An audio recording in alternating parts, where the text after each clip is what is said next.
오늘 우리에게 주시는 하나님의 말씀은 예레미야 1장 1절에서 12절 말씀입니다. 베냐민 땅 아나돗의 제사장들 중 hil기야의 아들 예레미야의 말이라. 아몬의 아들 유다 왕 요시야가 다스린 지 13년에 여호와의 말씀이 예레미야에게 임하였고, 요시야의 아들 유다의 왕 요아김 시대부터 요시야의 아들 유다의 왕 시드기야의 11년 말까지 곧 5월에 예루살렘이 사로잡혀 가기까지 임하니라. 여호와의 말씀이 내게 임하니라. 이르시되 내가 너를 모태에 짓기 전에 너를 알았고 내가 배에서 나오기 전에 너를 성별하였고 너를 여러 나라의 선지자로 세웠노라 하시기로. 내가 이르되 슬프도소이다 주 여호와여, 보소서 나는 아이라 말할 줄을 알지 못하나이다 하니, 여호와께서 내게 이르시되 너는 아이라 말하지 말고 내가 너를 누구에게 보내든지 너는 가며 내가 네게 무엇을 명령하든지 너는 말할지니라. 너는 그들 때문에 두려워하지 말라. 내가 너와 함께하여 너를 구원하리라. 나 여호와의 말이니라 하시고, 여호와께서 그의 손을 내밀어 내 입에 대시며 여호와께서 내게 이르시되 보라, 내가 내 말을 내 입에 두었노라.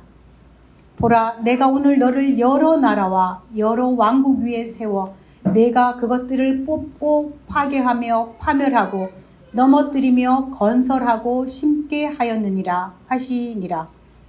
여호와의 말씀이 또 내게 임하니라. 이르시되 예레미야야, 내가 무엇을 보느냐 하시매 내가 대답하되 내가 살구나무 가지를 보나이다. 여호와께서 내게 이르시되 내가 잘 보았도다. 이는 내가 내 말을 지켜 그대로 이루려 함이라 하시니라. 아멘. 자리에 앉아 주십시오. 오늘은 내가 무엇을 보느냐 라는 제목으로 향민교회 김희헌 목사님께서 말씀풀이하여 주시겠습니다. 나오실 때 박수로 환영하여 주십시오.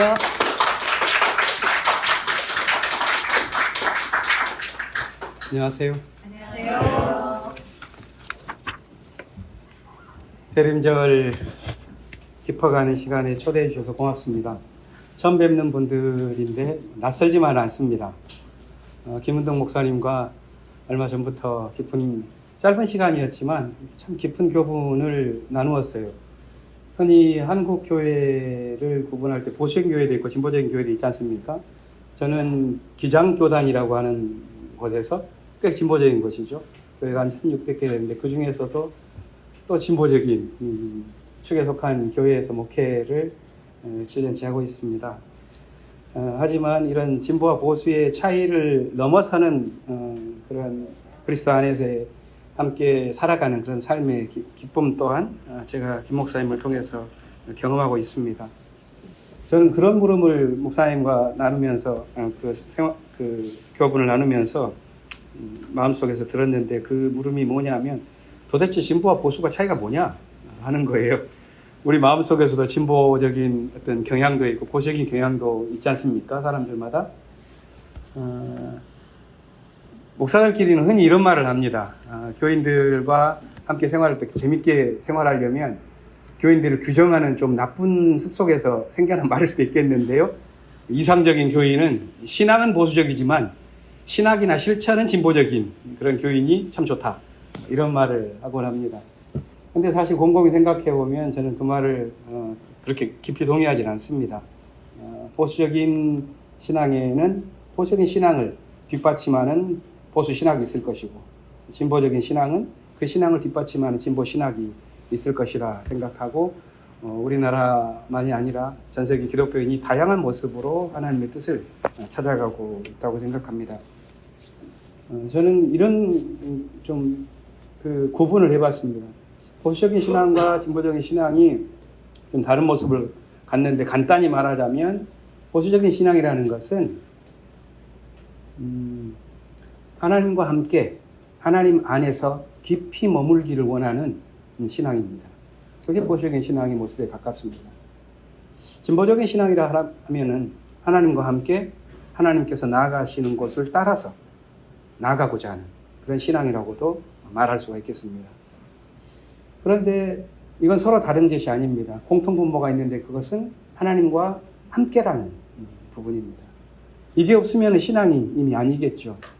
그렇기 때문에 저는 그 하나님의 넓은 정원 안에서 다양한 꽃과 열매를 거두어 나아가는 신앙의 생명나무들이 여러 모습으로 자라나간다고 봅니다.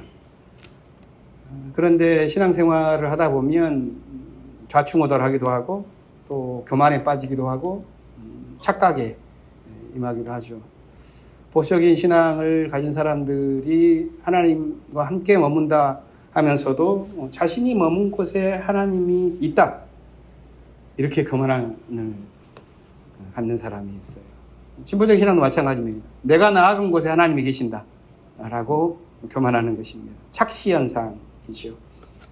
신앙인들에게는 어떤 자리에 있든지 내가 지금 하나님과 함께 살아가느냐 하는 것에 관한 깊은 영적 분별이 필요합니다. 그게 우리의 꿈이고 또 일주일마다 우리의 삶을 한 번씩 밭갈이 하면서 땅에다가 착근하려고 하는 그런 우리 여러 관심사들의 뿌리를 한번 드러내고 다시 하나님을 향하여 우리의 이파리를 열기 위해서 우리가 예배 자리에 나와 있는 것이겠죠. 여러분도 그러시겠지만 저 역시도 살아가면서 제일 중요한 화두 자체가 하나님과 함께하는 삶이란 무엇인가 하는 것입니다. 참 어려운 과제입니다. 우리가 이 화두를 안고 이 세상을 살아가고 여러 경험을 해 나아가면서 그 경험 속에서도 하나님과 함께할 수 있는 길들을 발견해 나아가고 어쩌면 우리의 인생의 완성이란 그 해답을 얻는 때 주어지지 않는가 하는 생각도 듭니다. 하나님과 함께하는 삶에 대해서 질문을 할 때 저에게 많은 신학자들의 도움들이 있었는데 그 가운데 영향을 크게 준 분 가운데 하나가 원래는 독일 출신이었는데 폴 틸리라고 하는 신학자입니다. 100년 전에 활동을 했다고도 할 수가 있겠는데요. 그분이 원래는 독일에서는 사회학과 철학을 가르쳤는데 나치 정권에 의해서 추방당해가지고 미국에서 30년대부터는 신학을 해서 한 30년간 대단한 현대신학의 기틀을 놓은 사람인데요. 그가 생동하는 정신이라는 것은 뭐냐, 그 종교적인 삶이라는 것은 뭐냐, 이것은 같은 말인데요. 그분에게는 생동하는 정신에게는 두 가지의 물음이 깊이 담겨 있다라고 말합니다. 영어로 표현하면은 두 단어인데 하나는 whence, 하나는 whither. whence라는 것은 어디에서 왔는가 하는 것이고 whither라는 것은 어디로 가는가 하는 것입니다. whence라는 것은 우리의 뿌리, 기원에 대한 질문이고요. whither라는 것은 우리가 어디로 가는가 하는 방향이나 목적에 관한 것입니다. whence에 착안을 하면 우리의 전통을 어떻게 잘 지켜갈 것인가 하는 것에 주목하게 되고 whither에 착안을 하게 되면 오늘 우리가 살아가는 시대의 부름, 이 요청에 어떻게 응답할 것인가 하는 관심을 갖게 됩니다. 그런데 이제 틸리는 이렇게 말하는 겁니다. 우리의 기원, 우리의 뿌리, 우리의 전통, 이것은 고스란히 그렇게 누구나 동의할 수 있는 방식으로 있는 것이 아니라 신화적인 모습으로 채색된다는 것이죠. 우리의 뿌리와 기원에 대해서는 우리가 막 미화를 하지 않습니까? 그렇기 때문에 나는 어디 소속이야, 나는 어떤 민족이야. 이스라엘 같은 경우 그랬죠. 선민의식도 가졌고 우리의 집안의 혈통은 고귀해. 아니야, 나는 어디 출신이야, 베냐민 지파야, 무슨 지파야, 뭐 이런 식으로 자신의 기원에 대한 것들은 신화적으로 구성되어 있습니다. 이 신화에 취해 있으면 길을 잃게 됩니다. 그래서 틸리는 이 위더의 질문이 오히려 우리가 기원에 대한 것을 오히려 생생하게 살려낼 수 있는 길이라고 보았고, 어떻게 이 시대에 응답하고 어디로 나아갈 것인가 하는 물음을 잃지 말아야 한다라고 말했고, 성경 안에서 그것을 가리키는 정신이 있다면 그것을 예언자들의 정신, 선지자들의 가르침이라고 봤습니다. 선지자들은 뭐 성경을 쭉 읽어보시면 대체적인 그 말씀의 핵심적인 가르침이 이거죠. 너희들이 유대민족이라고 해서 다윗의 후손이라고 해서 자만하지 말아라. 너희들은 오히려 지금 잘못 가고 있다. 하나님의 뜻은 거기에 있지 않다. 라고 하는 그런 말들로 계속 되어 있습니다. 그러니까 예언정신이라고 하는 것은 우리의 신화를 걷어내버리고 하나님의 뜻을 계속해서 묻게끔 만드는 것입니다. 성경은 그런 정신적인 투쟁의 역사를 기록해 놓은 것이라고도 말할 수도 있겠습니다. 유대민족의 자신의 폐쇄적인 민족주의, 선민의식 이런 것들을 걷어내버리고 하나님께서 지금 너에게 무슨 말을 하고 계시는가 하는 것을 생각해 보아라. 들어라. 넌 지금 뭘 보고 있냐? 하는 물음을 계속해서 던지고 있는 것이죠. 오늘 우리가 함께 읽었었던 예레미야가 이제 시작하는 부분의 앞부분을 읽었는데 와서 보니까 제가 해야 될 게 말씀풀이였네요. 어찌 보면 강의 설교를 해야 되는데 저는 쭉 이 12절에 대한 것들을 풀이하기보다는 그 가운데 11절에 나온 말씀 하나만 화두처럼 그냥 던져보았습니다. 내가 뭘 보느냐 하는 것입니다. 예레미야가 하나님의 소명을 받고 위태로운 시기에 소명을 받고 났는데 예레미야는 두려웠어요. 나는 아이라서 말을 할 줄도 모르는데 내가 어떻게 하나님의 말씀을 전합니까? 이럴 때 그렇지 않다. 내가 너를 내 어머니의 태중에서부터 내가 너를 지어냈다. 그 전부터 너는 내 것이다. 라고 말을 하면서 담대해라. 내가 너와 함께한다. 라고 말씀하시면서 예레미야의 소명을 일깨우지요. 그리고 나서 가장 먼저 묻는 질문이 이것입니다. 내가 뭘 보느냐? 이게 두 번 반복됩니다. 오늘 본문에 한 번 나오는 내가 뭘 보느냐?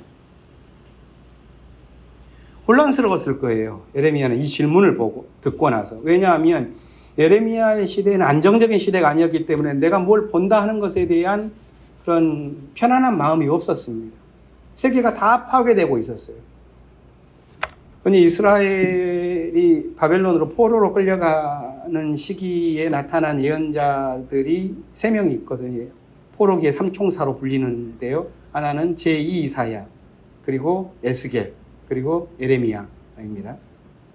예레미야는 그 중간에 에스겔과 이사야의 어떤 중간쯤에서 완전히 나라가 폐망으로 폐색이 짙은 그런 때, 이제는 더 이상 갱생의 기회가 우리에게는 없다 할 때에 활동했습니다.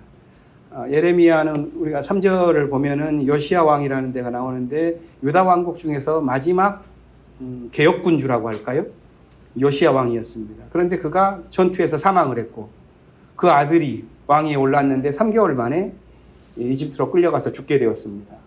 완전히 나라가 국군이 시궁창에 처박혔기 때문에 여기서는 건져서 씻었을 수도 없다 하는 그런 분위기가 당시에 있었죠. 그렇기 때문에 예레미야의 이 긴 예언서 전체를 보면 우리는 패망했다 하면서 탄식과 그런 눈물과 이런 것으로 있습니다. 예레미야 별명 자체가 눈물의 예언자입니다. 그리고 예레미야서 바로 다음에 예레미야가 비탄에 빠져서 했었던 그런 말씀들로 있죠. 이런 상황 속에서 예레미야는 뭘 말해야 할까요? 읽다 보면 예레미야와 동시대 활동했었던 다른 선지자들도 있거든요. 그 선지자들은 다른 말을 했어요. 예레미야는. 그들은 뭐라고 그랬냐면 우리가 아무리 이렇게 비통한 어두운 시기를 살아간다 할지라도 우리는 회복된다. 우리가 누구냐? 하나님께서 우리를 점지해 주셨고 또 모세를 통하여 율법을 준 우리는 선민 아니야. 절대 망하지 않는다. 다윗의 뿌리는 결코 그럴 일이 없다. 이런 것을 말했고요. 끌려갔다 하더라도 2년 내에는 돌아올 것이니 염려 말고 살아라. 이런 것이 하나니야라든가 다른 예언자들의 당시의 말이었습니다. 그런데 예레미야는 그 말이 너희들이 잘못 보고 있다. 너희들이 지금 보고 있는 것은 하나님의 뜻이 아니다.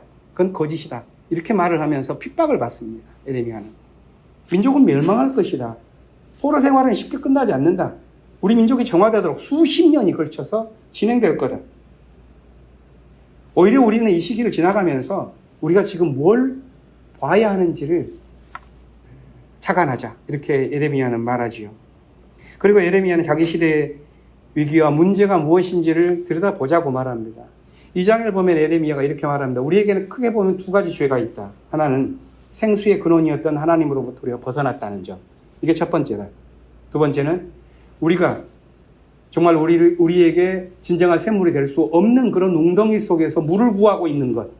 이 두 가지가 우리의 근본적인 죄다라고 말을 합니다. 예레미야는 당시에 많은 사람들, 또 예언자라고 불리면서 활동하던 사람들과는 다른 활동을 했어요. 그들은 괜찮다 이렇게 말했지만 그 괜찮다는 건 뭐겠어요? 세상이 다 파괴되어 나아가고 있는데도 그런 파괴되는 속에서도 기득권을 유지하고 있는 사람들의 목소리입니다. 그것은. 예레미야는 아니다. 이렇게 파괴되어 나아가는 것은 아예 싹 파괴돼 버려야 한다. 하나님의 뜻으로 다시 구해줘야 되고 우리가 뭘 봐야 하느냐 하는 것을 말하고 있는 것이죠. 그렇기 때문에 성경의 역사 속에서는 예레미야는 파괴와 슬픔과 눈물에 대한 이야기를 했지만 거기에 오히려 하나님의 말씀이 담겨 있고 희망이 있다 말하면서 오늘 우리에게까지 그 말씀을 진실이라고 말하면서 전해주고 있는 것이겠죠. 예레미야의 주어진 물음, 내가 뭘 보느냐. 이게 이제 오늘 우리가 함께 받고 싶어 하는 화두인데요. 예레미야는 거기에 뭐라고 대답했죠? 기억나시나요?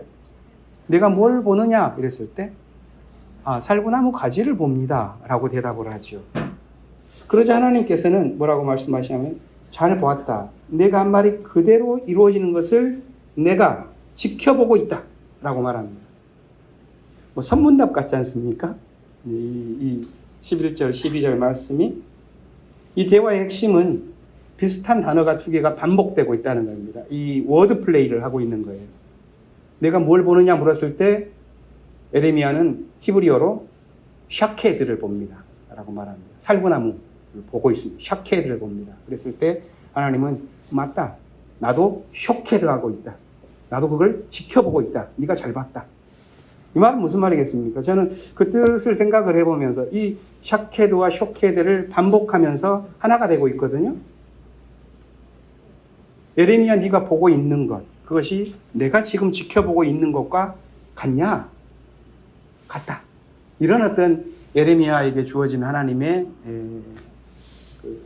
뭐랄까요? 칭찬이라고도 할 수가 있겠죠.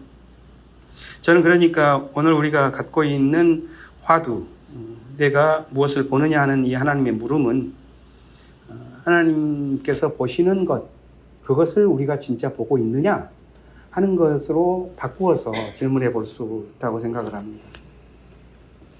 여러분들은 요즘 뭘 보고 계십니까?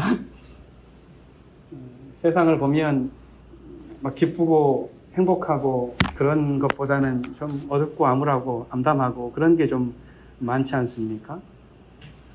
현재 우리가 살아가는 이런 삶의 방식, 이게 지속될 수 있을까 하는 그런 불확실성의 시대를 살아갑니다. 인공지능이라든가 디지털 혁명이라고 그러는데 막 잡도 없어진다고 그러는데 우리의 삶이 지속 가능할까? 이런 불안감. 세상은 급히 변화하고 있기 때문에 이 변화하는 것에 맞추지 못하면, 다시 말해서 시대를 잘 읽어내지 못하면 뒤처져 버리는 것이 아닌가 하는 그런 생각들. 그런데도 우리가 살아가는 이 세상에는 깊은 불신과 불평등과 이런 것으로 이루어졌기 때문에, 그런데도 이 세상이 변할 것 같지 않는 그런 절망감들, 이런 게 우리나라만이 아니라 온 세계를 뒤덮고 있습니다. 겉모양은 거기에서는 대립하고 갈등하는 모양이지만 그 속 내용은 깊은 회의의 시대입니다. 몇 년 전에 유럽의 좀 진보적인 학자들이, 사회철학자들이 책을 한 권을 함께 냈는데요. 그 책 제목이 거대한 후퇴라는 것입니다. 민주주의를 일으켰다고 하는 그런 것이 유럽이라고 우리가 알고 있지 않습니까? 그렇게 많이 전해졌는데, 물론 그렇게 단정할 수는 없겠습니다만은, 그게 지난 자본주의 한 300~400년 동안 또 민주제도를 발전시켜온 영국, 프랑스, 여기서 오는 어떤 영향이라고 생각을 했는데, 그들은 한계에 부딪혔다. 오히려 거기에서는 파시즘이 대두하고 있고 서로 진지하게 대화하는 그런 것들이 생략되면서 힘의 문화, 전쟁의 문화가 기운이 오고 있는 것을 보면서, 그리고 기존의 정치 질서가 이것을 조정해 갈 수 있는 힘을 상실했다고 보면서 오히려 극단적인 정치 세력들이 득세를 하는 그런 것을 하게 되면서, 그 거대한 후퇴에 그래서 책 부제가 이런 겁니다. 불신과 공포, 분노와 적개심에 사로잡힌 시대의 길찾기. 오늘 우리 시대는 단지 옛날처럼 그런 불안감, 불평등, 그 속에서 내가 두렵고 내가 무슨 꿈을 가질까 이런 것만 있는 게 아니라 생각의 층이 너무나도 복잡해졌습니다.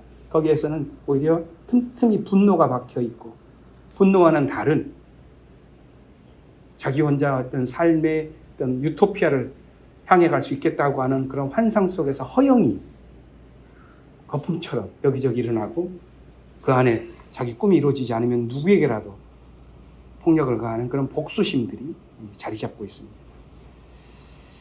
이런 희망을 잃은 시대를 각자도생의 시대라고 하고요. 우리는 이런 시대를 여러 곳에서 경험을 하면서 참 절망하고 있습니다. 그러다 보니 미래 세대일수록 꿈을 잃어가면서, 예전에는 젊은 세대에는 미래는 이렇게 세상이 지어져야 해 라고 하는 그런 꿈들이 움직이는 시대였다면, 갈수록 그런 미래에 대한 꿈들이 사라져가는 느낌이 듭니다. 오히려 모두가 다 내가 미래에도 안전하게 살 수 있는 길이 뭐지? 생각을 해보니까 부자가 되는 길이에요. 주식을 산다거나 코인에 투자한다거나 이렇게 하면서 삶이 파괴되는 그런 일들이 많은데, 그런 문화가 이미 깊이 범람해 있는 것이죠. 솔직한 심정으로 하나님이 너 지금 뭘 보고 있어? 라고 물어본다면 부자가 되는 길이 어디에 있는지를 찾고 있습니다 라고 말하는 게 솔직한 말이 될지도 모르겠습니다. 그런데 우리가 정직하게 생각해 봐야 될 것은, 그것이 옳으냐? 그렇게 생각하는 것이 옳으냐? 이런 윤리적인 질문은 이제는 더 이상 하지 않아도 될런지도 모르겠습니다. 왜 거꾸로 그것이 가능하냐? 이런 질문이 더 필요할지 모릅니다. 왜냐하면 우리는 며칠 전까지만 하더라도 한 100년 만에 이렇게 겨울에 3일씩 비가 오는 따뜻한 그런 때가 없다고 말하는 기후위기의 여러 현상들을 여기저기서 접하고 있지 않습니까? 기후위기라는 것이 왜 왔는가를 생각해 보면 우리의 문명 자체가 거대한 소비 문명 속에서 온 것이고, 부자로 살아간다는 것은 보다 더 고상하고 거대한 소비를 이루어낼 수 있는 자질을, 능력을 갖춘다는 것인데, 이게 합당한가 미래에? 이런 근본적인 어떤 딜레마에 우리가 놓여 있는 시대입니다. 과거에는 우리가 성공하지 못했기 때문에, 실패했기 때문에 삶에서 내가 오류에 빠진 거 아닌가를 생각했다면, 이제는 우리가 삶에서 부자가 되어서 성공했다 치더라도 그것 자체가 앞으로 살아갈 삶에서 오류가 되어버리는 보다 근본적인 현실을 보고 있습니다. 저는 이럴 때 우리 신앙인들의 답은 늘 성서에서 찾아지죠. 성서는 이럴 때 우리에게 뭘 말할까? 저는 성서를 볼 때, 성서를 통으로 볼 때 그런 생각을 합니다. 성서는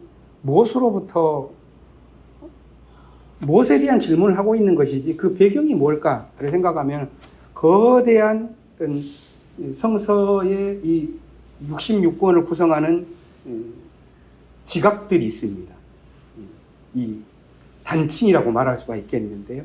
크게 보면 세 개의 단층이 이루어지는데, 그 위에서 성서의 신앙 공동체가 살아왔는데, 첫 번째는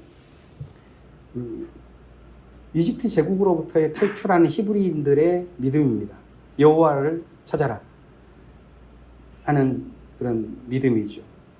그 다음에는 포로기에 끌려가는 때에 오는 시련들로부터 극복해 나아가는 믿음의 투쟁입니다.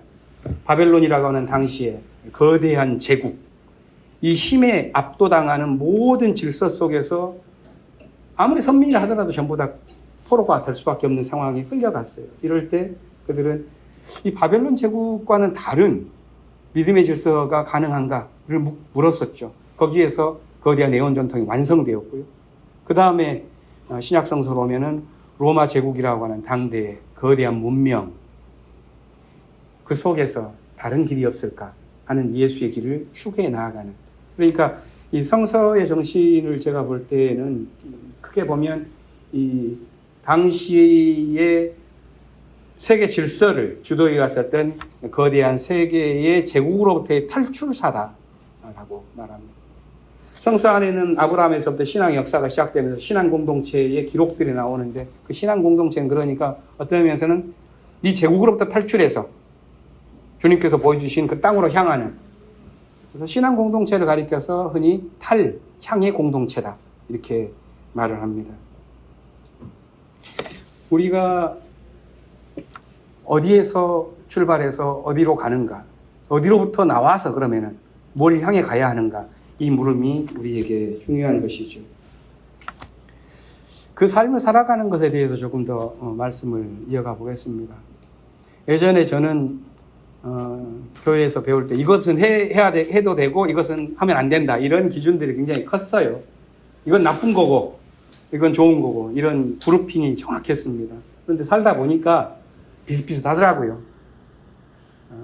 나쁘다고 말했지만 그것도 들어가 보면은 다 이유가 있고, 피치 못했던 그런 사정들을 보면 눈물 나는 현실이 있는 거고, 또 그 속에서도 분투하면서 극복해 나아가는 숭고한 인간의 어떤 것들을 보면, 아, 나쁘다고 말했었던 거 그렇게 나쁜 거 아니야. 또 좋았던 것들도 세옹지마라는 걸 보면서 오히려 그 좋음 속에서 이미 나아가지 못하는 그런 생명력을 상실해버리는 것들도 보게 되는 거죠. 그런데 오늘 우리가 어렵고 힘들기 때문에 사람들이 서로 해가는 말들, 그리고 많은 강사들이 하는 메시지들을 들어보면, 또 책들의 인문학 책들을 읽어보면 이런 조언들을 하는 것 같아요. 이제는 더 이상 네가 뭘 해야 한다 하는 의무감에 사로잡혀서 살기보다는 네가 뭘 하고 싶어, 네가 원하는 거 그걸 해, 이런 걸로 채워져 있는 것 같아요. 큰 의무감에 시달리지 말고 네가 원하는 것, 그 삶을 찾아서 나아가 라고 하는 겁니다. 어떤 의미에서는 길을 찾지 못하는 사람들, 특히 그 영혼의 떨림을 안고 방황하고 힘겨워하는 이들에게 주는 가장 강력한 메시지라고 생각을 합니다. 중요합니다. 그러나 다른 한편에서는 어두운 측면이 있습니다. 그것만으로는 우리가 함께 살아가는 이 세계를 구성하기 어렵겠다. 각자 도생의 시대, 그래 네가 원하는 것대로 다 살아가봐. 그 답 결과가 뭐가 되겠습니까? 성서의 가르침은 네가 원하는 것, 그것이 하나님의 뜻에 맞도록 해야 돼 라고 답을 한다는 측면에서 이 오늘날의 문화에 잘 어울리지 않아요. 오늘날은 네가 원하는 걸 해 라고, 뭐든지 가능해 라고 말하는데, 성서는 바울은 뭐라고 그럽니까? 고린도전서 10장 23절. 모든 것이 가하나 모든 것이 유익한 것이 아니요 모든 것이 가하나 모든 것이 덕을 세우는 것이 아니다. 이렇게 말합니다. 그래, 너 모든 거 할 수 있어. 그렇지만 그것이 진짜 뭘 이루고자 하는 것인지를 들여다봐야 돼. 너에게 모든 것이 허용돼. 그러나 네가 정말로 추구할 것은 그것 자체가 아니야. 신앙의 윤리는 허용된 것과 장려할 것을 분별하는 것입니다. 다 가능하다고 해서 다 살아버리는 것이 아니라, 저에게 영향을 준 또 다른 정치 철학자가 한 명인데, 이탈리아 철학자입니다. 아감벤이라고 하는 철학자였는데요. 이 철학자가 정치 철학을 하면 보통 사회론들을 가지고 하는데, 이가 바울의 로마서 고린도서를 가지고서 책을 냈어요. 왜 그랬냐면 이 시대가 나아갈 길이 보이지 않고 그 마지막 끝에서 반드시 필요한 게 믿음이라는 것을 직감하고 있기 때문에 그렇습니다. 그 책 제목이 남겨진 시간입니다. 우리 시대가 이렇게 불안하고 불평등하고 불안정하고 불확실한데 어떻게 나아갈 수가 있지? 앞으로 남은 시간들을 어떻게 살아갈까? 우리는 어떻게 구원받을 수 있는 거야? 이 세계는 어떻게 구원을 향해서, 해방을 향해서 나아갈 수가 있는 것이지? 이게 그 철학자의 과제였는데, 그가 여기에서 말하고 있는 게 바울의 윤리입니다. 남겨진 시간 동안 우리는 어떻게 살 것인가 하면서 바울의 명제를 끌고 와요. 고린도전서 7장 29절부터 31절인데요. 제가 한번 읽어보겠습니다. 형제 여러분, 형제자매 여러분, 내가 말하려고 하는 것은 이것입니다. 때가, 카이로스가 얼마 남지 않았으니 이제부터는 안에 있는 사람은 없는 사람처럼 하고 우는 사람은 울지 않은 사람처럼 하고 기쁜 사람은 기쁘지 않은 사람처럼 하고 무엇을 산 사람은 그것을 가지고 있지 않은 사람처럼 하고 세상을 이용하는 사람은 그렇게 하지 않은 사람처럼 하십시오. 이 세상의 형체는 사라집니다. 이게 그 정치 철학자가 바울의 글들을 쭉 보면서 쏙 뽑아낸 것입니다. 그러면 이 바울의 이 말, 바울이 고린도 교회에 보낸 이 편지에서 지금 바울이 보고 있는 것은 뭐죠? 내가 말하려고 하는 것은 이것입니다. 때가 얼마 남지 않았습니다. 카이로스가 가까이 왔습니다. 라는 말이거든요. 원문을 한다면. 성서에서 시간은 두 가지라고 흔히 말하죠. 하나는 카이로스, 하나는 크로노스. 크로노스라는 것은 우리가 살아가는 이 세상의 시간입니다. 어제 왔고 오늘 왔고 또 밥 먹고 내일 잠자고 나서 아침 맞습니다. 크로노스의 시간입니다. 이 크로노스와는 다른 겹쳐져 있는 저 깊은 곳에서 흘러가는, 그래서 신학적으로 말할 때는 구원의 시간이라고 말하는 그것을 카이로스라고 말합니다. 두 개가 완전히 분리가 되어 있지 않지만 하나도 아닙니다. 우리는 크로노스의 시간을 살아가면서 일요일을 똑같이 일요일을 살아가면서 우리는 여기에서 카이로스의 하나님의 시간을 만나고자 하는 것이죠. 바울은 이 카이로스의 시간이 가까이 왔다. 어떻게 살아갈 거냐? 이 카이로스의 시간은 그럼 어떻게 살 거냐? 라고 하는 것을 말하고 있는 것이죠. 바울은 이 카이로스의 시간을 살아가는 삶, 그것을 아간벤이라고 하는 철학자가 착안한 건데 그게 어떤 생활의 윤리인가? 마치 무엇이 아닌 것처럼 행동해라 라고 말하는 것이죠. 슬픈 사람은 눈물 흘리지 말고 슬프지 않은 것처럼 행동해라. 뭔가를 산 사람, 뭔가를 이뤘고 갖고 있는 사람, 그걸 갖지 않은 것처럼 행동해라. 세상을 이용한 사람, 그렇게 살아가지 말아라. 이게 뭘까요? 형식 논리로 본다면 이건 위선적인 삶이죠. 내가 부자인데 내가 왜 부자처럼 살아가지. 좋은 차 타고 좋은 집에 있는 것이지. 누가 뭐래 나보고. 이렇게 생각하는 것입니다. 크로노스의 시간을 살아가는 삶의 방식이고 우리가 익숙하게 익히 봐와온 방식입니다. 그렇기 때문에 이 크로노스의 시간의 기준으로 형식 논리로 말한다면 바울이 말한 마치 무엇이 없는 것처럼 살아라 하는 것은 거짓된 위선적인 삶으로 보입니다. 그런데 바울은 다른 말하는 거예요. 카이로스가 가까웠지 않냐. 카이로스의 시간은 그럼 어떻게 살 거야? 하고 말하면서 세속의 질서가 지배하는 크로노스의 시간과는 다른 삶의 형식이 필요하다. 그래서 크로노스 시간에 가졌었던 너의 정체성, 그것이 이 카이로스의 시간을 지배하지 못하도록 해야 한다 하는 것입니다. 그것을. 크로노스 시간에 울었던 사람, 그때는 슬픔이 그를 지배했습니다. 무엇을 소유했던 사람, 가졌던 사람, 크로노스의 시간에서 그것은 소유가 그의 정체성을 구성합니다. 그러나 카이로스의 시간에는 그런 슬픔이나 소유가 너의 정체성을 구성해서는 안 된다. 마치 그것이 없는 것처럼 행동해봐라. 바울은 왜 그렇게 말하는 것입니까? 아까 읽어드렸던 마지막에 있습니다. 그렇지 않은 사람처럼 하십시오. 이 세상의 형체는 사라집니다. 이렇게 말했거든요. 13절에. 형체라는 말이 이 원문으로 보면 스키마입니다. 스킴, 구도, 체제, 어떤 살아가는 삶의 어떤 틀을 말하는 거예요. 세상의 이 삶의 체제는 사라집니다. 하나님 나라를 향해 나아가는 우리의 삶이 이루어집니다. 라는 믿음 속에서 말을 하고 있습니다. 이 세상에서는 빈부, 귀, 천을 만들어 놓았죠. 차별하죠. 약자들을. 빈종, 성차별 이런 것들이 편만에 있습니다. 바울은 그것이 크로노스의 질서, 크로노스의 형체, 그 스키마라고 봤습니다. 바울은 그런 것은 힘의 질서에 속한 것이라고 봤고 하나님의 샬롬의 질서 속에서는 다르다. 다른 것을 살아야 한다라고 말하는 것이죠. 그것이 그가 본 하나님 나라의 비전이었습니다. 바울은 그러니까 이 믿음이 있었기 때문에 크로노스의 삶을 살아가는 사람들은 볼 수 없는 것을 봤던 것이죠. 다시 말해서 성서가 말하고 있는 그 제국의 거대한 힘의 질서로부터 탈출해서 다른 삶을 이미 살아가고 있었기 때문에 그걸 본 것입니다. 네가 뭘 보느냐 하는 것에서는 그러니까 단순히 내 눈에 뭐가 보이느냐 하는 그런 시각으로 그런 감각의 문제가 아니라 내가 마음속에서 뭘 향하고 있느냐와 깊이 연관되어 있는 것입니다. 바울이 그걸 볼 수 있게끔 했었던 것은 그의 믿음이었습니다.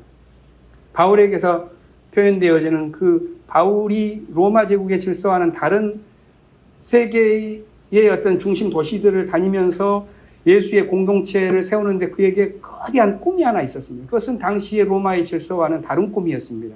갈라디아에서 표방되고 고린도에서 로마서에서 표방되는 게 있습니다. 그게 뭐냐면 바울의 정신이었는데 그것은 그리스도 안에서 우리는 하나입니다. 유대인이든 이방인이든 자유인이든 종이든 남자든 여자든 모두가 우리 다 그리스도 안에서 하나입니다. 이게 어마어마한 정신이거든요. 더 설명드리지는 않아도 충분히 아실 것입니다.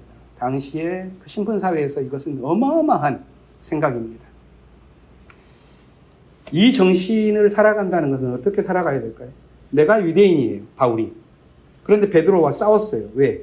베드로는 유대인이니까 유대인의 규례에 맞지 않는 이방인들의 참여를 반대했거든요.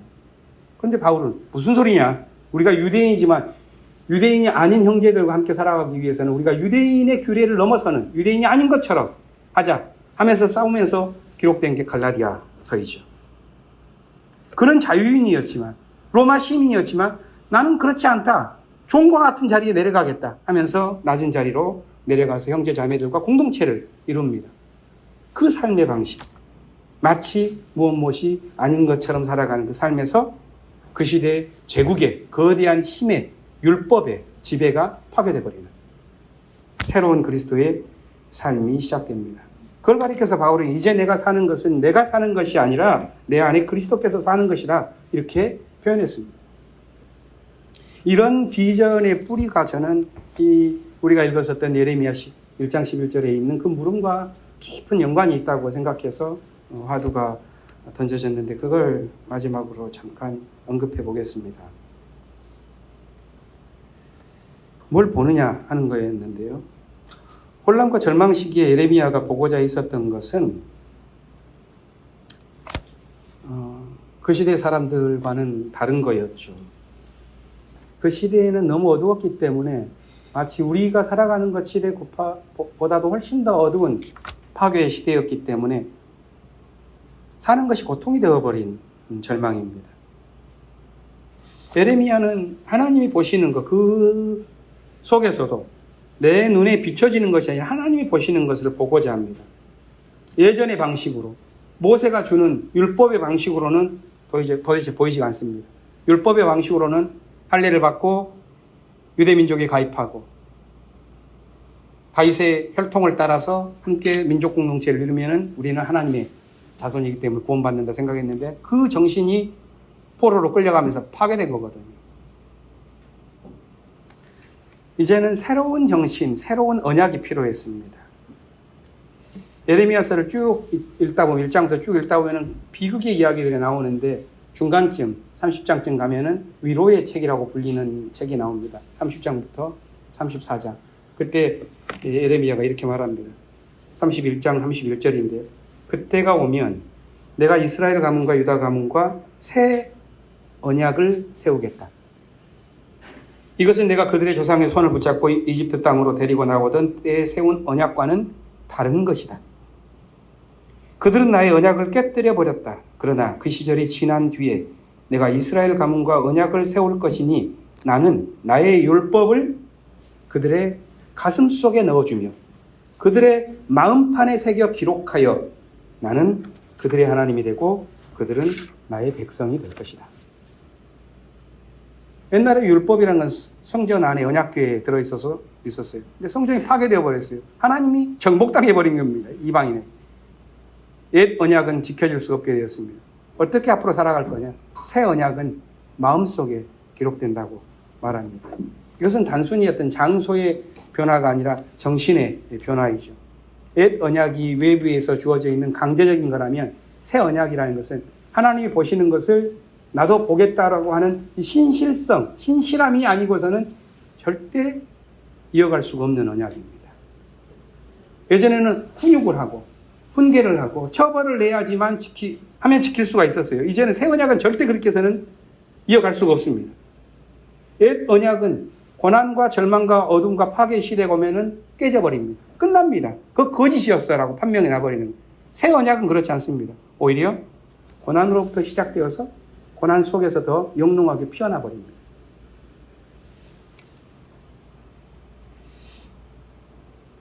이러한 새 언약이 쭉 이어졌기 때문에 단지 율법으로 뭉쳐진 과거의 유대민족의 그런 부족주의 정신을 넘어서서 예수님 시대에 오면 온 세상을 하나님의 사랑으로 품을 수 있는, 유대민족만이 아니라 모두를 품을 수 있는 말씀으로 자라나게 되죠. 보편적인 사상이 된 거죠. 성서의 정신이.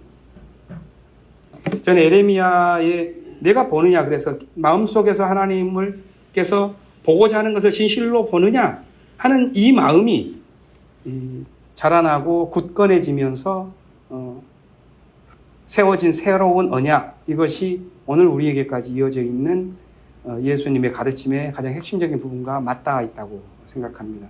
예수께서도 제자들과 마지막 만찬을 나누시면서 하신 말씀이 그것이었습니다.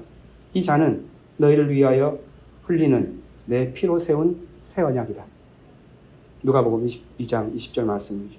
이 새 언약은 단지 헤롯의 성전, 종교에 갇히는 것이 아니라 십자가라고 하는 삶을 내가 기꺼이 따르겠는가 하는 것의 그 새로운 원리에 의해서 이루어집니다. 고린도후서에서 바울 역시도 이어서 말을 했습니다. 하나님께서 우리에게 새 언약의 일꾼이 되는 자격을 주셨습니다. 이 새 언약은 문자로 된 것이 아니라 영으로 된 것입니다. 문자는 사람을 죽이지만 영은 사람을 살립니다. 고린도서 3장 6절 말씀입니다. 만물을 새롭게 하는 하나님의 새로운 언약, 여기에 뭐가 필요하냐 하는 것을 말하면서 계속 반복해 하나의 화두를, 우리가 지금 뭘 보고 있느냐라고 하는 하나님께서 예레미야에게 준 질문을 생각을 했습니다. 내가 뭘 보느냐? 우리가 이걸 한 30분가량 제가 말씀드렸습니다마는 사실 답이 분명치 않아요. 내가 보고 있는데 이게 진짜 맞게 보고 있는 것인지, 절대적인 분별의 기준이라든가 올바른 선택을 하도록 하는 어떤 절대 지침이라는 것은 없습니다. 그렇기 때문에 우리가 살아가면서 여러 다양한 모습으로 기독교 공동체가 열린 마음으로 진리의 실험을 지금 우리는 해가고 있고요. 제가 여기 오기 전에 낮은 자리 교회 홈페이지를 봤더니 이 안에서도 여러 아주 참신한 실험들이 이루어지고 있는 것을 봅니다. 이런 진리 실험들을 이끄는 동력이 있습니다. 바울은 그것을 믿음과 희망과 사랑이라고 봤죠. 그리고 그것을 통해서 이루어가는 우리의 삶의 과제에 대해서 오늘날 세계교회는 세 개의 과제가 있다고 보죠. 생명을 풍성케 하고 그리스도의 정의를 드러내고 하나님의 평화를 넓혀가는 것. 이 속에서 우리의 과제가 있습니다. 낮은 교회의 진리 실험, 저는 잘 이루어지기를 바랍니다. 낮은 자리라고 이름을 어떻게 그렇게 지으셨을까요? 25년 전에. 낮은 자리라고 하는 것은 사실 그렇게 표현할 수 있을런지도 모르겠습니다. 고통이 일상인 자리예요, 낮은 자리는. 그렇지 않습니까? 낮은 자리가 십자가 이렇게 해가지고 그냥 교리로 딱 나눠버리면 멋지게 기독교의 어떤 답 이렇게 해가지고 정하진 않으셨죠? 낮은 자리는 사실 고통이 일상이 된 자리입니다. 고통이라는 것은 두 얼굴을 갖고 있습니다. 하나는 삶을 잔인하게 만들고 파괴시킵니다. 견디기가 힘들어요. 그러나 고통이라는 것은 또 다른 얼굴을 갖고 있습니다. 정화의 얼굴입니다. 그럴수록 고통을 통과할수록 하나님께 나아가는 것입니다. 그게 성서가 갖고 있는 지혜문학의 가르침이었죠. 저는 무엇을 보고 있느냐 하는 것을 여러분께서는 낮은 자리로 나아가는 삶의 길을 보고 있습니다 라고 말씀하신 거, 같네요. 그 진리 실험이 하나님의 축복 속에서 이루어지기를 바라고 그 발걸음이 생명을 더 풍성케 하고 예수 그리스도의 의를 드러내고 또 하늘의 평화를 넓혀가는 그런 걸음이 되시기를 기원합니다. 말씀 나눕니다. 고맙습니다.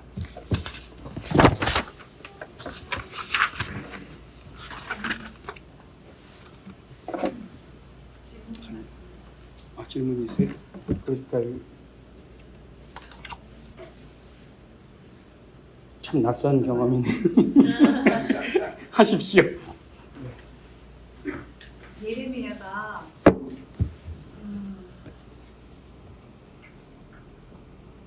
하나님의 입술에 손을 대었기 때문에 하나님의 시선을 같이 볼 수 있는 자가 되었는지, 아니면 예레미야는 원래 그것을 볼 수 있는 자가 되었기 때문에 하나님이 선택하신 건지 궁금하기도 하고, 지금 현재 우리는 어떻게 해야 그 시선과 만날 수 있는 것이, 그 두 가지 경험 중에 어느 것이 실제적으로 체험할 수 있는 경험이 되는지. 본질적이고 어려운 질문을 해주셨는데요. 그것은 우리의 신앙이 예레미야만이 아니라 우리 역시도 우리의 신앙의 참됨이 어떻게 가능한가 하는 질문일 수도 있습니다. 먼저 뻣뻣한 답을 하나 드려보겠습니다. 제가 신학교에서부터 배워왔었던 조직신학의 기본 가르침인데요. 그것은 신앙이라는 것은 너의 것이 아니다. 신앙이 내 것이 아니다. 신앙이라는 것은 하나님께서 주신 선물이다 라고 말을 해요. 이 이성의 시대를 살아온 사람들은 이 말이 무슨 말인지를 잘 이해를 못합니다. 내가 기독교 신앙이 있고 불교 신앙이 있고 이런 신앙이 있는데 내가 이 신앙을 선택했는데 그 신앙을 내가 가졌다고 내가 말하는데 그 신앙이 내 것이 아니라고? 이렇게 생각을 하는 거예요. 주지주의적인. 그 전 사람들은 그렇게 생각했어요. 너 교회 밖에 있으면 너 신앙이 없다고 말할까? 교회 안으로 들어와. 이렇게 말을 했습니다. 그게 카톨릭의 시대입니다.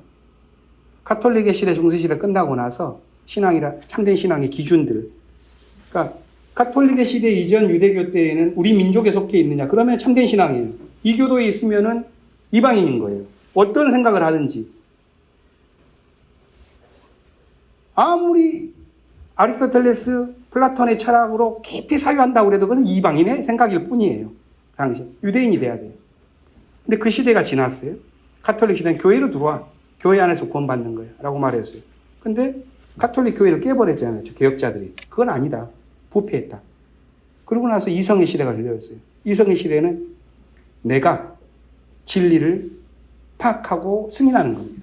이 시대를 살다 보니까 이때 발전된 건 어떤 면에서는 더 나아갔다고 말할 수도 있고 어떤 의미에서는 더 편협해졌다고 할 수가 있는 건데요. 그래서 교리주의의 시대입니다. 어떤 생각, 어떤 교리를 내가 가졌다고 생각하면은 내가 신앙이 들었다고 생각하는 거예요. 이거 편협한 거예요.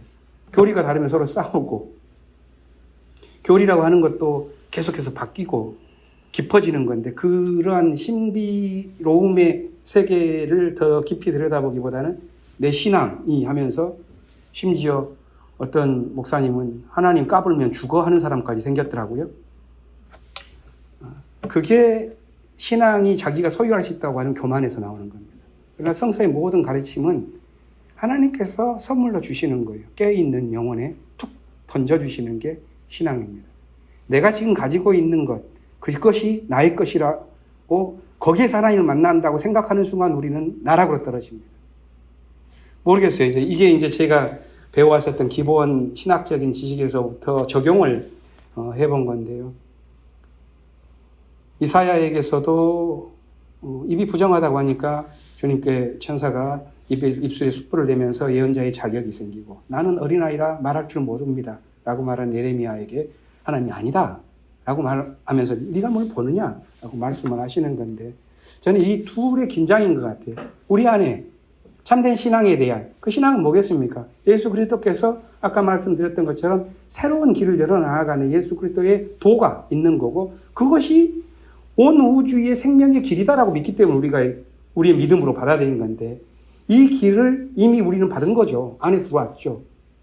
그러나 예수께서 이 카이로스의 시간을 살아가도록 말씀하셨고 그 길을 따라갔던 수많은 신앙의 어떤 길들 속에서 우리가 열어온 어떤 또 흐름들이 있듯이 아직 오지 않은 아마 김은도 목사님께서도 분명히 말씀을 여러 번 하셨을 겁니다. 왜냐하면 신학자들에게는 신학을 배운 사람들의 기본이니까 이미 아직 이 사이 속에서 우리가 살아가고 있는 거죠. 그러나 우리의 룰은 저는 그렇게 생각합니다. 신앙이 나로부터 생각한다고 하는 순간부터 망합니다. 굉장한 교만에 빠져서 공동체가 어렵게 됩니다. 신앙은 내 너머에서 오는 거다. 하나님에게서 오는 거다. 함석헌 선생님 같은 경우에는 그럼 하나님이 온다는 거? 하나님 까불면 죽어가는 사람들까지 생기는데 어떻게 그렇게 하나님이라고 단정 지을 수 있어? 라고 하는데 그러니까 함석헌은 이렇게 말합니다. 전체로부터라고 하나님 말씀 전체로부터라고 말하기도 하고 때로는 역사로부터라고 말하기도 하고 그걸 더 분명히 볼 수 있는 것은 낮은 곳으로부터라고 말하기도 합니다. 명성가들은 흔히 그렇게 말합니다. 우리가 안전한 진리의 길을 갈 수 있도록 하는 길이 있다. 그것을 흔히 간디의 부적이라고 말하는데 간디가 살았던 것처럼 그 부적을 들고 있어야 된다. 그것은 뭔가 고통당하는 사람의 눈으로 이 세상을 보면 진리에 훨씬 더 가기 쉽다라고 말합니다. 저는 거기에 많이 있다고 봅니다. 말이 길어졌는데 조금 다른 질문 못 하시게 그냥 더 답을 이어가면 제가 좋아하는 파괴적인 철학자가 하나 있어요. 니체라고 하는 철학자입니다. 니체는 신이 없다 이렇게 말했다고 하는 무신론자의 어떤 길을 연 사람이라고 알려져 있지 않습니까? 근데 니체의 부모님들의 아버지, 외할아버지와 그러니까 친할아버지가 다 루터교 목사입니다. 자기 아버지도 루터교 목사이셨고요. 그가 무신론자일 수가 없어요. 그러나 당시에 교회가 이미 이런 자기 생각에 굳어가고 있을 때 말합니다. 그가 자라투스트라는 이렇게 말했다 하는 그런 책에서 이런 말을 하더라고요.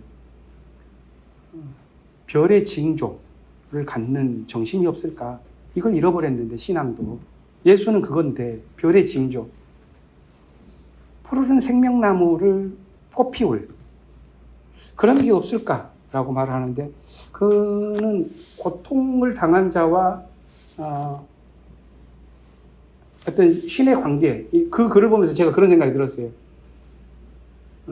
고통을 당한 자와 신의 관계는 매우 가까워요. 고통 속에서 살아가는 삶 속에서 신과의 관계. 하나님께서는 이 세상을 평화와 당신의 은총을 베풀어주기 위한 자리를 찾을 텐데 안락한 부자들에게 나 자족하다 아무 필요 없다 난 넉넉하다라고 생각하는 사람이 하나님이 갈 여지가 별로 없겠죠. 파괴된 사람, 부르짖는 사람, 나를 구원해달라고 외치는 사람, 고통당하는 사람 낮은 자리로 가서 말하는데 그동안의 교회는 잘못 생각했어요. 하나님께서 이 고통당하는 자리에 자기들이 거강꾼 노릇 중개사를 할 수 있을까 생각을 했어요. 교회로 와야 고통당한 사람도 교회로 와야지 하나님께 갈 수 있는 거다. 우리 개신교들은 우리가 가르치는 교리를 믿어야지 하나님께 가는 거다. 저는 좀 생각이 좀 열렸습니다. 이제는 그렇지 않다. 고통 속에서는 하나님께 나아가는 다리가 없다. 왜? 제일 가까운 곳은 다리를 놓을 필요가 없고 놓을 수도 없어요. 딱 붙어 있는 겁니다. 그 자리가. 저는 거기 우리의 삶의 고통 속에서 낮은 자리 속에서 발견하는 하나님 거기서 무슨 말씀을 주는가 이 크로노스의 질서 속에서 오는 그 율법의 것들로 채택이 돼 승리해버리려고 하는 그것이 믿음의 가장을 통해 가지고 이미 한국교회에 얼마나 많이 범람했습니까? 그렇죠? 번영신학이라는 이름으로. 그러나 그걸 넘어서는 실험들을 만약에 우리가 믿음의 이름으로 한다면 아마 다르지 않겠는가. 다시 원점으로 본다면 우리가 생각하는 신앙이라는 것은 나의 행위 그것이 아니다. 우리가 어떤 행위를 종교의 이름으로 행위를 한다면 하나님께서 주신 그 영혼에 던져주신 그 선물 거기에서 나오는 부산물일 겁니다. 진정한 옳은 행위가 있다면 우리의 행위 어떤 우리의 믿음, 생각 그것 자체가 우리의 것이 아니다. 오히려 저는 이런 원칙이 공동체 안에서 늘 좀 살아있으면 하는 그런 생각이 있습니다. 답이 되려는가 모르겠습니다. 고맙습니다.